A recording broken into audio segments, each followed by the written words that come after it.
Olá, pessoal, tudo bem?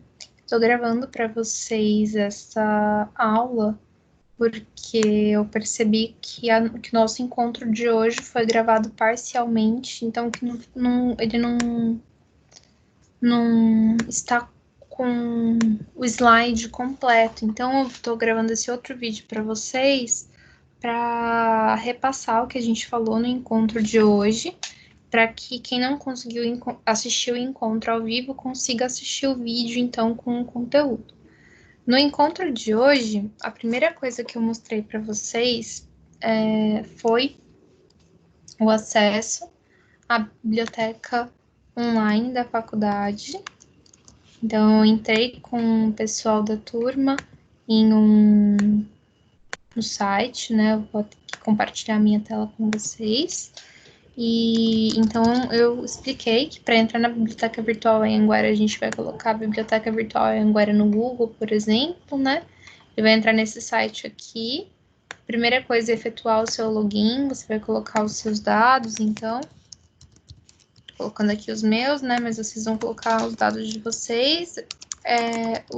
Para entrar o seu CPF e o login do seu AVA, mesma senha do seu AVA.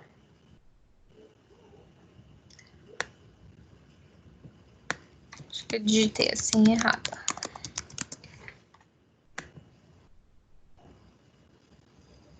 Pronto. E aí, entrando no site, vocês vão clicar aqui, então, em Minha Biblioteca, que é essa nuvenzinha aqui. Não usem essa parte aqui de cima de pesquisa, não. Você vai clicar em Minha Biblioteca, você pode escolher algum outro suporte, né? Tem aqui vários parceiros, Minha Biblioteca, o Senac, o Press Reader. Mas a gente vai usar a Minha Biblioteca nesse momento. Vocês podem usar os outros, sim, por curiosidade.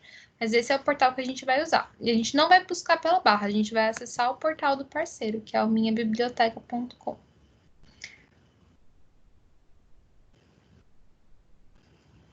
Acessando Minha Biblioteca, você vai poder pesquisar nessa barrinha aqui de pesquisa do minhabiblioteca.com livros. Então, eu falei do livro, por exemplo, de desenho arquitetônico do Gil do Montenegro.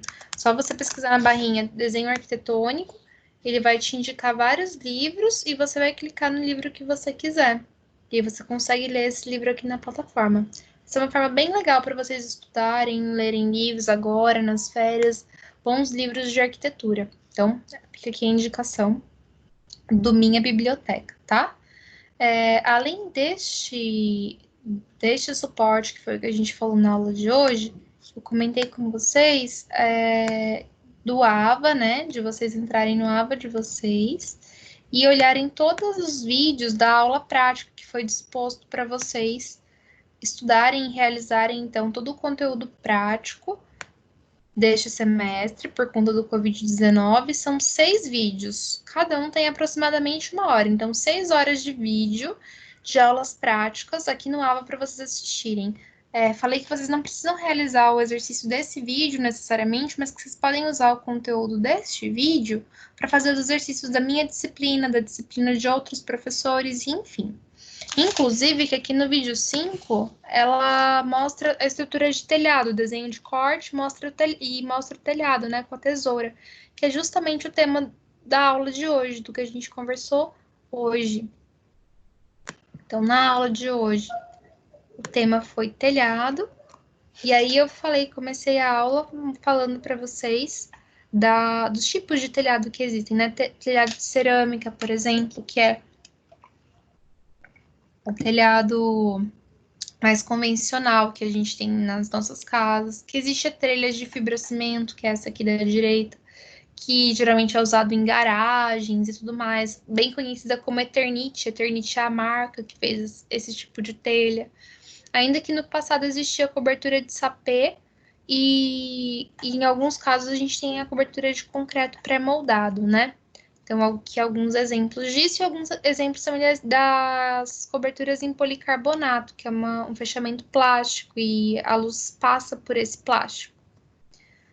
Aqui alguns exemplos das telhas e dos encaixes dessas telhas, e cada uma tem uma inclinação diferente. Esses dados de comparação entre as telhas e tudo mais, eu indico que vocês busquem mais detalhes no site do fornecedor ou no site das lojas. Então, se vocês jogarem o nome da telha na internet, sempre tem lá várias marcas, né? E no site da marca tem todas as especificações técnicas, com o nome, o peso, a absorção da telha, a espessura da telha e principalmente a questão da inclinação, que é o que a gente vai usar então para fazer os nossos cálculos, certo?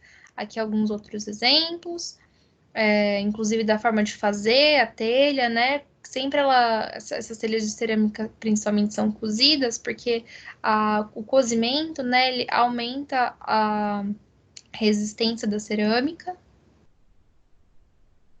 As telhas de fibrocimento antigamente tinham amianto, mas foi proibido porque é um produto cancerígeno, e hoje as telhas são feitas com fibrocimento sem amianto.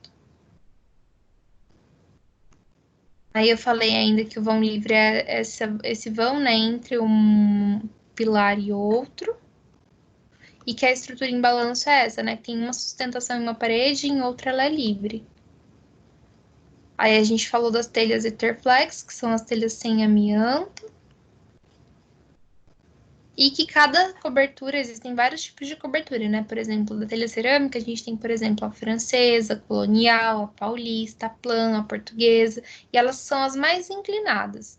Elas chegam de 20% até mais que isso, até 40% de inclinação. As de fibrocimento, elas são um pouco menos inclinadas, né? Chegando de 3%, que é bem pouquinho inclinada, até 20%. E as telhas metálicas também são pouco inclinadas, menos ainda, de 3 a 10% de inclinação.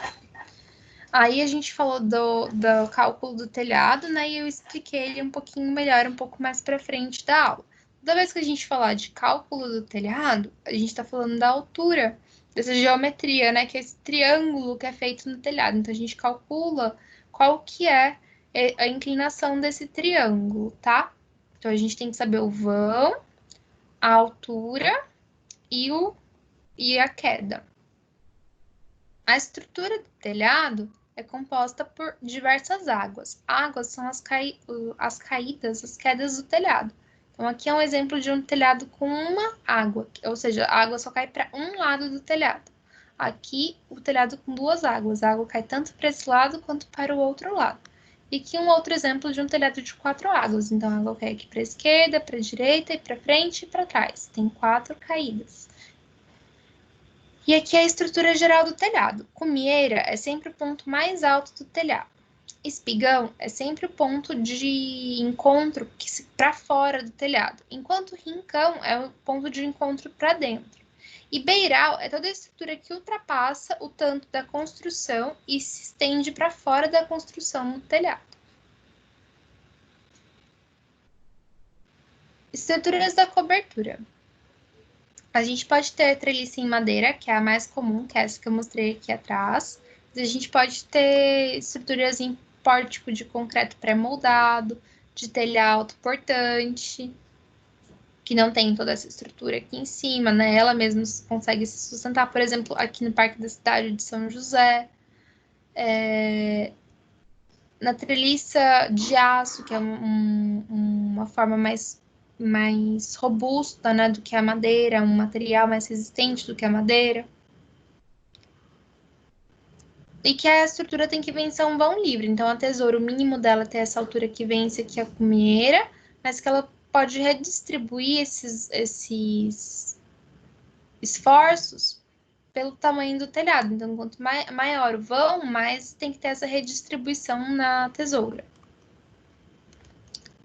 A estrutura do telhado, ela é composta pela tesoura, que tem aqui as vigas nela, né, que vão dar o sustento do telhado, e pelas terças, que são essas madeiras que ligam uma tesoura à outra. Em cima da tesoura, a gente tem os caibros, que são, aliás, os caibros e as ripas, que são onde as telhas vão se encaixar. Eles formam uma trama. E nessa trama a gente tem esse encontrinho aqui no meio, que são os nós. E nela, o telhado ele vai se encaixar. E esse telhado, então, se encaixa nos caibros e nas ripas, e as ripas e caibros, por sua vez, estão apoiados nas terças e nas tesouras. Aqui é um exemplo disso, né? Um telhado com a tesoura, que é a viga de sustentação, a estrutura das terças. E aqui, então, o telhado sustentado nisso, né? Um telhado sustentado, apoiado aí, com telhas maiores. Como as telhas que a gente usa geralmente são pequenininhas na cerâmica, elas precisam dos caibros e das ripas para poder se apoiar, para poder se encaixar e se sustentar. Agora, no caso das telhas de fibrocimento, que elas são telhas maiores, aí elas se encaixam direto nas terças e na tesoura, porque elas são telhas maiores, elas não precisam desse encaixezinho menor que serve para elas se apoiarem. Então, aqui é a mesma coisa, né? Mostrando, só que com uma manta embaixo, mas mostrando a cumieira, que é o ponto mais alto, o encontro das ripas e dos caibros, e a viga de sustentação geral. Aqui, novamente, o telhado, né? Então, aqui a estrutura dele, que eu já demonstrei nos slides anteriores, e aqui também. Aqui a estrutura de baixo, que é a que a gente demonstra em corte, que tem a tesoura e as terças. Aqui, então, os caibros e as ripas, e aqui as telhas. Aí a gente falou um pouquinho sobre a altura, né, de inclinação, como que faz o desenho do telhado. E que a gente tem embaixo, esse quadrado de baixo, é como se fosse a parte da casa mesmo, né, enxergando a casa em corte, por exemplo. E aí eu subi essa parte aqui em azul, em cima, que corresponde à altura total do telhado.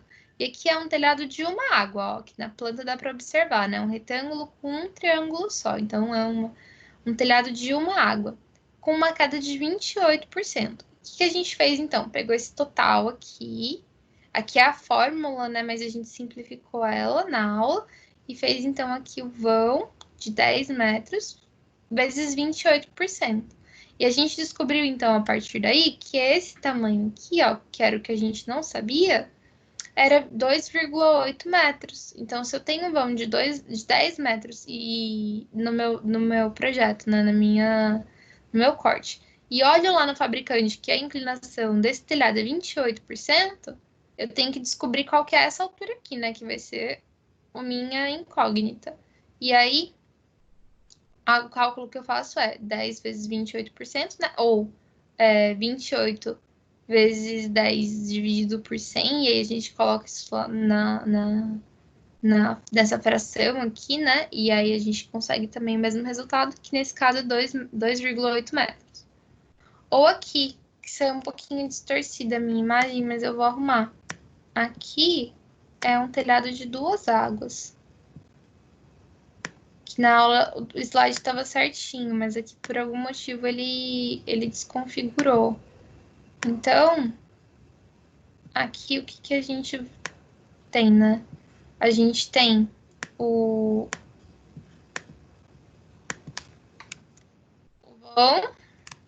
vão livre, só que quando eu trabalho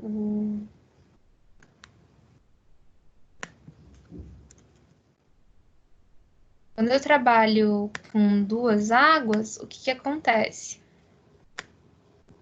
Eu tenho que dividir o vão pelo tamanho, pelo máximo da cumieira. Então, aqui, por exemplo, né? Eu tenho um vão de 5 metros até a cumieira. E aqui eu tenho mais 5. Então, aquele mesmo corte que eu mostrei anteriormente, mas eu divido 10, que é o vão inteiro, em duas partes, para chegar nesse tamanho aqui do meio.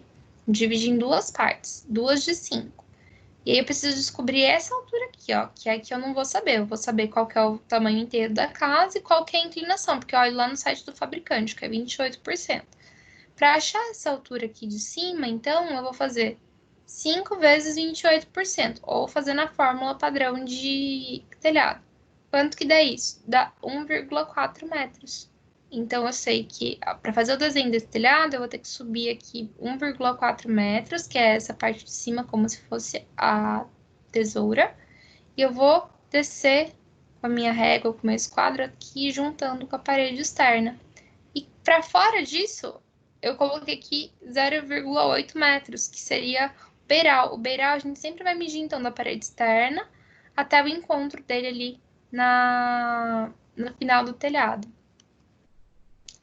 Aqui é um exemplo de telhado de embuti, né, que é um telhado com platibanda. Então, aqui a gente tem um exemplo na imagem ali ao lado da platibanda. E ele também desconfigurou da aula para agora, no meu slide, mas eu tô dando uma arrumadinha aqui para mostrar para vocês.